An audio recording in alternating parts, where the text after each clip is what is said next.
오늘은 건강한 영성회복 세 번째 하나님께 가까이 가는 영성입니다.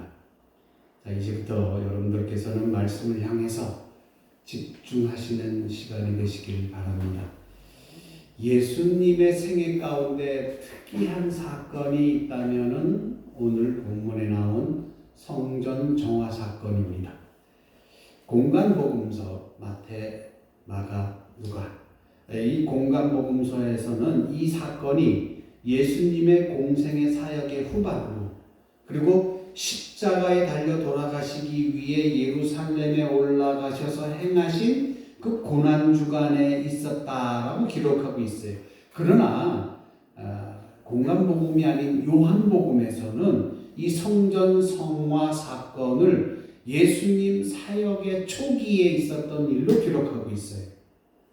이 사역의 중요성, 그러니까는 초기에 기록하고 있었던 이유가 뭔가 가만히 생각해 보면은 예수님의 사역에 대한 강조성, 중요성을 강조하고 있다라는 거예요. 모든 복음서에서 기록할 만큼 이 성전 정화 사건은 어떤 의미가 있는지를 아는 것이 예수님께서 공생의 기간에 하셨던 사역을 이해하는 데에 조금 더 크게 도움이 될 줄 압니다. 그래서 예수님께서는 이제 유월절을 앞두고 예루살렘을 방문했을 때 매년 그러듯이 성전 안에서 재물을 파는 자들과 돈을 바꾸는 자들로 가득 차 있었어요. 그러니까 예수님이 들어가시기 전에도 이 성전 안에는 이 재물을 파는 자 그리고 돈을 바꾸는 자들로 가득 북적북적이고 있었던 거예요. 그래서 외형상으로 예루살렘 성을 보면은 사람들이 많고 들끓고 그러니까 축제 같은 분위기였어요. 그러니까 외형상으로만 그랬어요. 그런데 언제나 그렇듯이 가만히 깊숙이 들여다보면은 어둠이 깔려 있었어요. 하나님께 드려져야 할 성전에서 희생 제물을 거래합니다. 그리고 이 희생 제물을 거래한 것으로 막대한 수익을 올리는 사람이 있었는데 그 사람이 누구냐면은 대제사장이었어요. 이들은 백성의 죄를 대속하기 위해 세워진 대제사장이에요. 이런 이권을 이용해서 검은 손이 작동하기 시작한 거예요. 우리가 속죄제가 있잖아요. 속죄제가 있는데 이것을 드리려면은 동물을 드려야 돼요. 잡을 동물을. 그러니까 그 잡을 동물이 내가 키우는 것이 없다면은 와서 사야 돼요. 그런데 대제사장들이 그 제사를 지내기 위해서 그 동물을 산 사람들에게 많은 이윤을 남기고 그 동물을 팔았어요. 거기서 많은 이윤을 챙긴 것이 다 누구냐? 대제사장들이었어요. 그러니까 이 당시의 풍습을 보면은 만 20세 이상 되는 유대인들이나 아니면 개종한 이방인들은 성소에 바쳤던 성전세도 있었어요. 이 성전세는 두로 화폐라는 것으로만 받았어요. 그러니까 다른 화폐를 갖고 있는 사람들은 두로 화폐로 교환을 했어요. 환전을 해야 되잖아요. 그렇기 때문에 이 성전 안에는 동물을 파는 사람들 외에 환전을 하는 사람들이 또 따로 있었다라는 거예요. 그리고 이 환전을 하는 이 과정에서도 막대한 이윤을 남겼다라는 거예요. 그런데 이 환전을 하는 이 환전상들을 관리하는 곳이 어디냐면은 산헤드린 공회였습니다. 이 잘못돼도 완전히 잘못된 모양이잖아요. 거룩함의 상징인 제사장이 악한 일에 참여하고 그리고 하나님의 거룩함이 드러나야 할 중심부가 세상보다도 더 부패해져 있는 이런 상황을 우리는 본문 속에서 그리고 본문 속에 깔려있는 저 밑에 있는 어두운 면을 발견할 수가 있는 거예요. 그러니까 성전은 본질이 상실됐어요. 하나님을 향한 찬양이 아닌 판매용의 제물들, 울음소리와 그리고 환전할 때 조금 더 싸게 해주세요. 아니 다 어떻게 할 수 없습니다라고 하는 사람 환전하는 소리들, 이 소리로 가득 찼어요. 그래서 예수님은 이 광경을 보시고 너무너무 화가 나셨던 거예요. 그래서 본문에 보니까 예수님이 어떻게 하셨어요? 노끈으로 채찍을 만드시고, 그리고 어떻게 동물을 쫓아내시고 돈 바꾸는 이들의 상을 뒤엎었다고 얘기했어요. 우리는 그동안 이 성전 정화에 관한 말씀들을 많이 들었어요. 그래서 이 이야기는 예수님의 관심사가 종교 내의 개혁, 그러니까 성전을 정화하는 데 있어서는 있었다고 하는 것에 관심을 갖고 있었어요. 그래서 오늘 우리도 그런 시각으로 한번 본문을 묵상하고 함께 생각하고 함께 말씀을 나누려 합니다. 그래서 이제부터는 여러분 이 말씀 안에서 주님을 만나시는 귀한 축복된 시간이 되기를 바랍니다. 먼저 성전을 볼 거예요. 타락한 성전 체제의 실상인 어떤 실상이었는가? 유대가 그러려면 이제 이 역사적 배경과 그때 사회적 배경을 좀 봐야 되는데 잠깐 알려드릴게요. 그 유대는요, 헤롯 왕이 죽고 그의 아들 아르켈라오, 안타파스, 필립이 분할 통치하고 있었어요. 그러니까 예루살렘 지역을 통치하던, 그러니까 이 유대 나라는 것이 세 군데로 아들들이 나누어서 통치하고 있었는데 그 중에 아르켈라오는 예루살렘 지역을 통치하는 그런 지역이었어요. 그러니까 주후 6년에 폐위되고 로마 총독에 의해서 지경 통치, 로마의 지경 통치로 넘어가게 되죠. 그러니까 셋으로 나누어진 왕국을 하나로 묶는 구심점은 뭐냐? 예루살렘 성전과 율법만이 가능했어요. 그래서 예루살렘 성전을 지배하는 곳이 이 세 갈래로 나누었던 유대를 하나로 뭉치는 중요한 구심점이 된 거예요. 특히 이집트로부터 해방을 기념하는 6월절, 그러니까 우리나라도 이제 해방된 3.1절 얼마 전에 있었잖아요. 그와 마찬가지로 6월절이 있어요. 이집트로부터, 애국으로부터 해방된 날. 그 6월절에는 전국에서 모여든 사람들 때문에 분위기가 심각했어요. 그래서 로마군이 이 유대 나라에 5개 군단을 파견하고 있었는데 굉장히 한 군단이 굉장히 커요. 평소에는 한 개 군단만이 이제 예루살렘 지역에만 파견하고 있어서 예루살렘 지역을 이제 관할하고 있었고, 나머지는 이 로마 총독에 있는 이 가이사랴, 거기에 4개 군단이 파견되어 있었는데 6월절만 되면 전국에 있는 유대인들이 모이기 때문에 굉장히 사람이 많았어요. 그래서 불안했어요, 로마 총독이. 왜냐하면 폭동이라도 일어나면 안 될 것 같아서 평소에 한 개 군단만 예루살렘에 주둔하던 로마의 병사들을 가이사랴에 편성되어서 총독 관절을 지키고 있던 4개 군단까지 합쳐서 예루살렘에 5개 군단을 배치해서 지켰다고 합니다. 이렇게 이때 6월절이 이 시기가 되면은 극도로 긴장을 한답니다. 이때 일어난 예수님의 성전 정화 사건은 단지 어떤 종교적인 내에 있었던 문제뿐만 아니라 그 어떤 지배체제에 있던 그 정면 도전하는 그런 모습으로 매우 예민하게 받아들여졌어요. 로마가 문화와 언어와 풍습이 다른 곳에서 점령 통치를 할 때 이것만 하나는 인정해줬어요. 뭐냐면 그 나라가 갖고 있는 종교를 인정해줬어요. 종교를.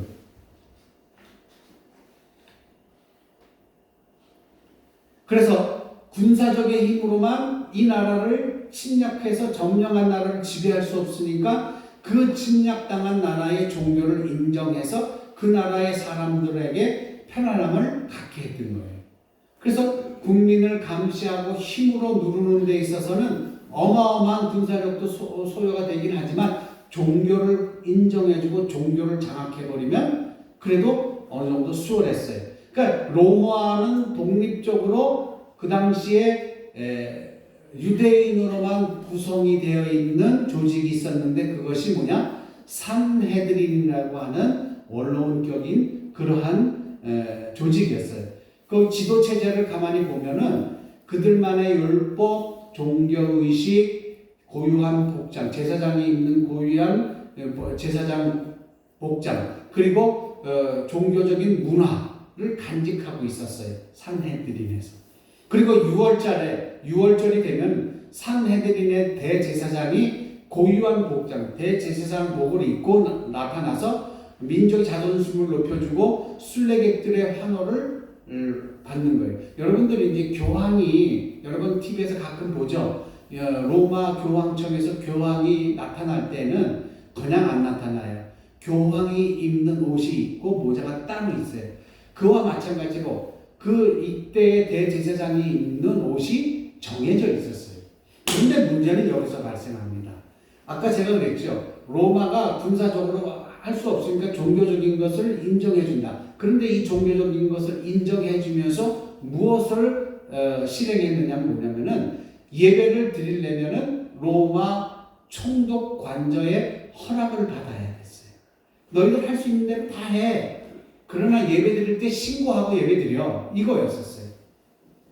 그리고 대제사장이 아무 때나 대제사장의 예복을 입을 수는 없었어요. 그것도 로마 총독에게 허락을 받고 입어야 됐어요. 그러니까 종교는 인정해 주었지만 종교를 꽉 쥐고 있었어요. 예배 드릴 때 신고하고 예배 드려야 되고, 예배 드릴 때 대제사장이 입는 이 예복을 함부로 입을 수가 없어. 그것도 총독 관저에 있다가 예배 드릴 때만 이 예복을 내주었어요. 그러니까 종교를 인정해 주었다 하지만은 결국 보면은 이 종교까지도 꽉 쥐고 흔드는 것이 로마였었어요.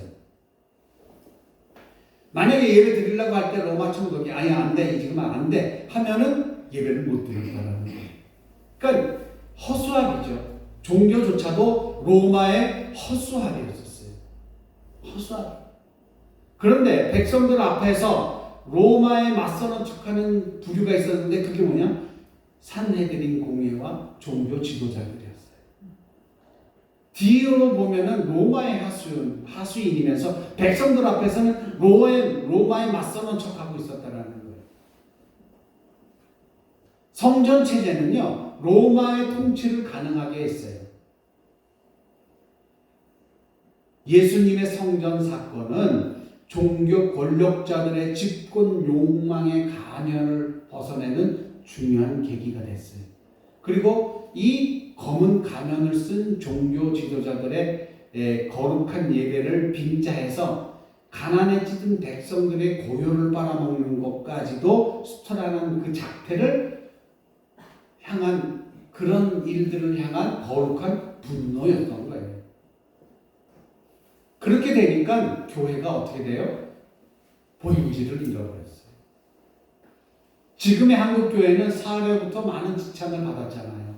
뭐 얼마 전까지만 해도 뭐 세습 문제라든지, 그다음에 재정 문제라든지, 교회 건물 문제라든지 많은 지탄을 받았어요. 기독교를 무분별하게 비판하는 세력도 있긴 있어요. 그냥 무작정 나는 교회가 싫어 이렇게 얘기하는 사람이 있어요. 그런데 언론 매체를 통해서 보도된 한국교회의 모습들을 가만히 보면은 우리의 마음을 좀 아프게 합니다. 세상의 빛과 소금의 사명을 수행해야 할 기독교를 바라보는 세상의 시선은요, 차갑기만 했어요. 그들이 바라보는 기독교의 이미지는 성공만을 추구하는 집단 체제로밖에 인식되어지지 않았다라는 거예요. 도덕적으로 불투명한 집단일 뿐만 아니라 목회자들은 그리스도의 피 묻은 복음, 한 영혼을 살리는 복음이 아니라 현세의 삶을 더 강조하면서 성공을 위해 복을 빌고 외형의 평창을 축복이라고 가르쳤어요. 그런 삶을 더 강조했어요.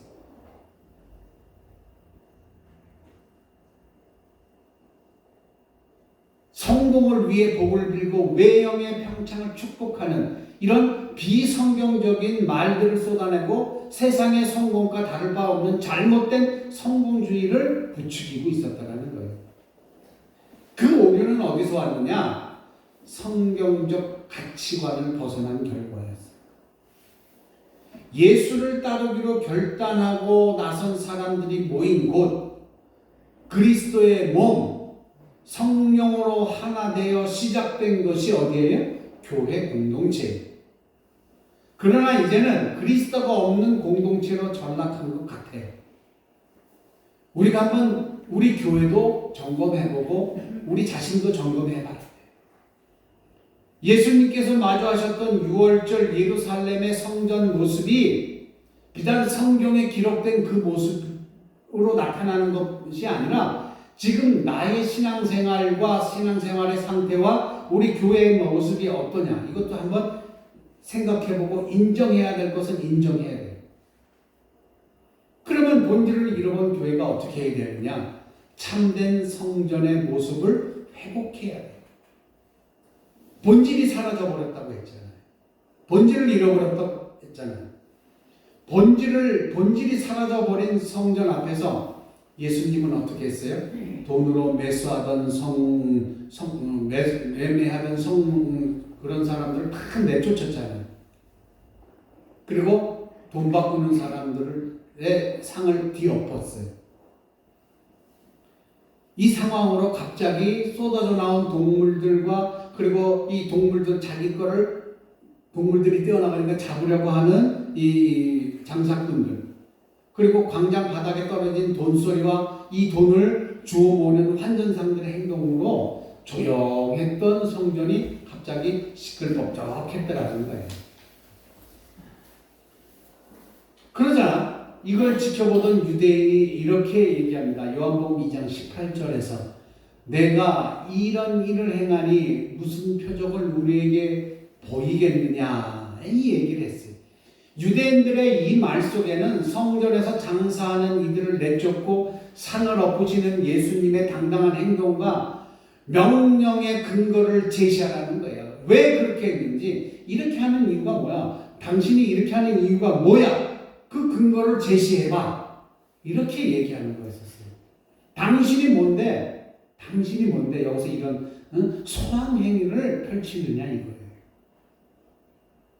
그러니까 분노에 담긴, 당황하기도 했지만 분노에 담긴 감정이 섞인 그러한 항의를 유대인들이 했어요. 이에 대해 예수님께서 차라리 내가 너를 구원하러 온 메시아다, 내가 왜 너희를 향하여 진노하고 책망하고 명령할 권세가 없느냐라고 말씀하셨더라면은 이해하기 쉬웠을 텐데, 예수님은 알 것 같기도 하면서 이해하기 어려운 말씀을 했었어요. 그게 2장 19절이에요.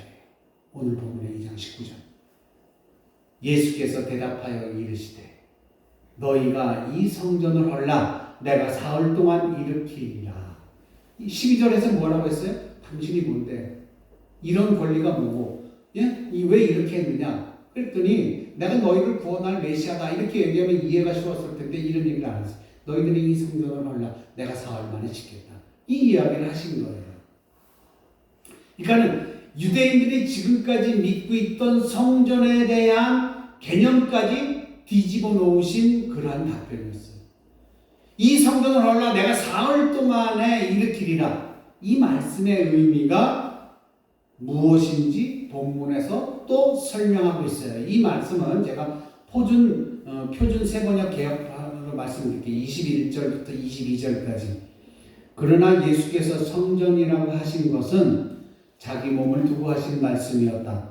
제자들은 예수께서 죽은 사람들 가운데서 살아나신 뒤에야 그가 말씀하신 것을 기억하고서 성경 말씀과 예수께서 하신 말씀을 믿게 되었다. 자, 예수님은 성전이 자기 몸이심을 선언하셨다라는 거예요. 사도 바울은 하나님이 임재하여 역사하시는 곳이 성전이라고 얘기했어요. 하나님을 모신 성전인 우리의 영성은 하나님만 바라보고 있을 수 있는 그런 기도하는 집이어야 합니다. 그런데 그 기도하는 집이 그 거룩함을 악용하여서 예배드리라고 하는 사람들, 장사하려는 사람들로 악한 짓을 도맡아하던 그 성전이 강도의 소굴이 되어버렸던 거예요. 여러분, 하나님은요 그리스도의 본질이 상실된 그 자리를 뒤집기를 원하고 계시다는 사실을 우리가 알아야 돼요. 하나님께서 원하시는 성전의 원리가 뭔지 아세요? 성전의 원리는 성령의 원리예요. 성전은 성령의 원리로 지배되어야 되고 사람들을 거룩해 하고 사랑의 원리에 의해 움직이는 것이 성전이라는 거예요. 만인이 기도하면 하나님이 집이 부패와 착취의 소굴로 되어서는 안 되는 일이었어요. 그래서 예수님은 성전이 탐욕의 소굴로 변질된 현실에 대해서 분노하셨던 거예요. 화나셨던 거예요. 그렇다면은 우리가 어떻게 정화를 해야 할까? 정화하려면 훈련을 해야 되는데 그 정화 훈련은 어떻게 해야 되는가? 여러분, 교회는 그리스도의 몸이에요.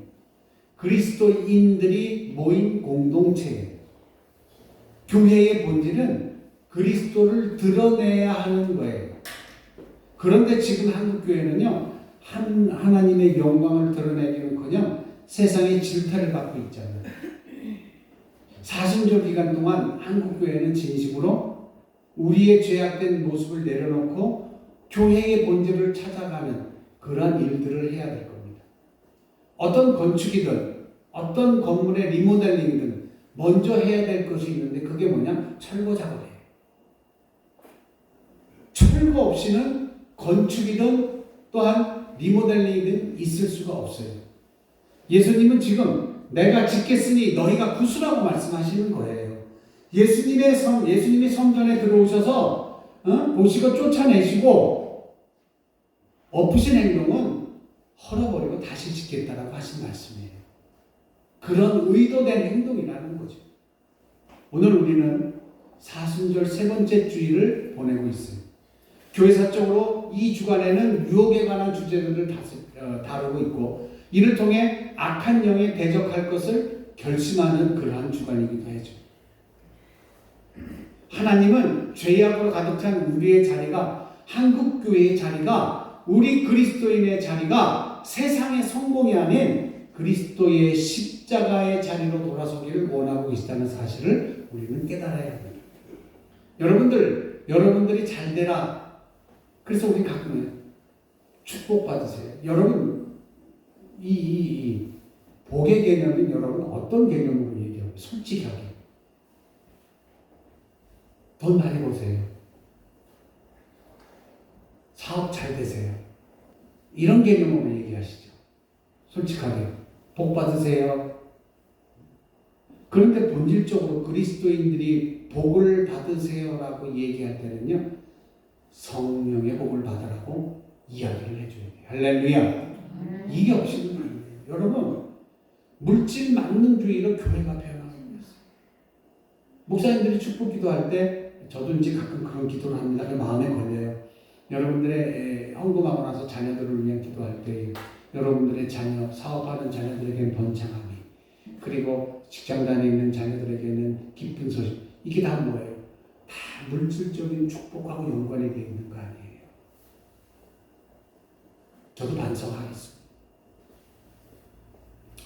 여러분들이 빌어야 할 복은 물질적인, 물리적인 복이 아니라 성령의 복이기를 주의 이름으로 간절히 부탁합니다.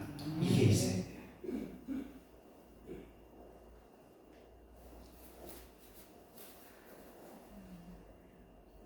여러분, 저도 이제 그런 생활을 하고 있어요. 인간의 몸을 입고 있는지라 끝없이 이제 꿈틀대는 욕망의 욕구들이 저한테도 있어요. 소위 말하는 세상에서 출세, 뭐 이런 얘기 저런 얘기, 뭐 이런 것들이 있잖아요. 이런 탐욕에 패배하지 않으려고 날마다 노력하고 있어요. 누가 좋은 것을 이야기하면 그 좋은 것을 갖기 위해서 노력하는 그 욕망의 마음들, 교회에 있는 모습보다는 다른 곳에 있는 모습을 더 선호하는 그 욕망의 모습들을 이겨내려고 저는 열심히 노력하고 있습니다. 탐욕에 패배하지 않으려고 노력하고 있습니다. 여러분, 영과 나의 영이 부딪혀서 공명이, 하나님의 영과 성령과 나의 영이 부딪혀서 하고 소리가 일으킬 날 때, 울림이 일어날 때, 그때 얼마나 좋은 일이 생깁니까? 손바닥도 쳐야 소리가 나잖아요.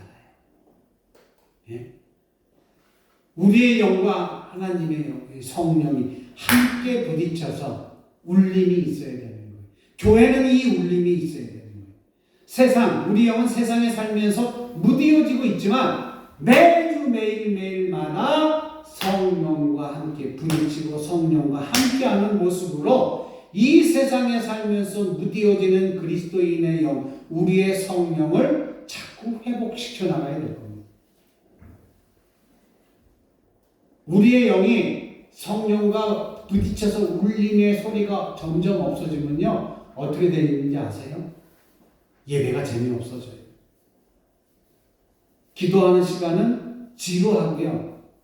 설교를 듣는 요 몇십 분은 내가 견뎌야 하는 시간으로 전락할 수밖에 없어요. 하나님이 어디 계신지 아세요? 내 영성 가운데 계세요. 하나님의 계심을 인식하는 그 의식을 뭐라고 하면 우리 임재의식이라고 해요. 하나님이 내 안에 계시다라고 하는 이 임재의식이 오늘 예배에 참여한 여러분 한 분 한 분에게 있어지길 주의 이름으로 축원합니다. 그래야지만이 이 임재의식이 있어야지만이 내 영혼이 살아납니다.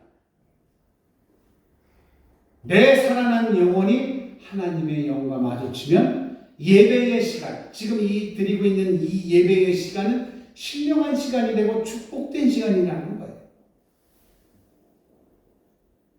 우리는 예배 시간에도 세상에 사는 동안에도 우리의 영성이 하나님의 임재하시는 곳으로 바꾸어 가시길 바랍니다.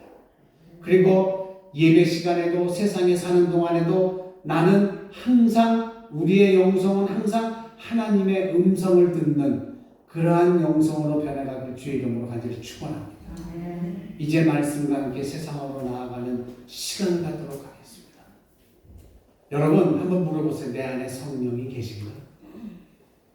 한번 물어보세요. 아니면 내가 성령을 모시고 있다 하지만 아직도 나는 장사를 하고 소와 양과 비둘기들을 팔고 이익과 도움 이걸 남기는 장사꾼인가? 그래서 내 영성은 변질된 영성이 아닌가? 한번 생각해 보세요. 여러분, 주님께서요, 내 안에 편하게 계시도록 만들어 주시기 바랍니다. 그래서 성전인 우리의 몸, 온전히 정의로운 하나님의 뜻만을 세우고 따라갈 수 있도록 여러분이 노력하시길 주 이름으로 간절히 바랍니다. 집중한다는 비밀, 이 집중의 비밀은 어디에 있느냐? 버림에 있어요. 순례자의 신앙 여정은요, 하나님을 향한 한 곳에만 집중된 삶을 사는 거예요. 하지만 날마다 우리는 산만함적으로 살아가요. 집안에서 해충을 박멸하는 것처럼 우리 삶의 산만함을 제거해야 합니다. 하나님은 오늘 이 순간에도 우리의 몸이 거룩한 성전이 되기를 원하십니다. 이번 사순절 세 번째 주간도 하나님과 가까이 가는 영성을 회복하는 은혜의 시간이 되시길 주의 이름으로 간절히 축원합니다. 이 시간에는요, 이렇게 기도하겠습니다. 우리 소리 없는 기도할 텐데요. 하나님, 내 영성이 죽어있는 영성이 아니길 바랍니다. 하나님 앞에 나아가는 영성이 되길 원합니다. 이 짧은 이 제목만 가지고 우리 다 같이 눈 감고 고개 숙이고 하나님 앞에 기도하시도록 하겠습니다. 기도하십니다. 사랑의 하나님 감사합니다.